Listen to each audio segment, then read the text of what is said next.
भाई बहनी लोगन, भारत के दिल बाटे बिहार, भारत के सम्मान बा बिहार, भारत के स्वाभिमान बा बिहार, भारत के संस्कार बा बिहार, आजादी के जय घोष बा बिहार, संपूर्ण क्रांति के शंखनाद बा बिहार, आत्मनिर्भर भारत के परचम बा बिहार।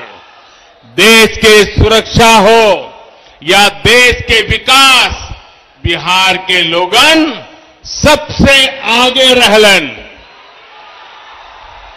बिहार के सपूत गलवान घाटी में तिरंगा के खातिर शहीद हो गए, लेकिन भारत माता के माथा ना झुके देले। पुलवामा हमले में भी बिहार के जवान शहीद भइले। हम उनके चरण में शीश झुकावतानी, श्रद्धांजलि देवतानी।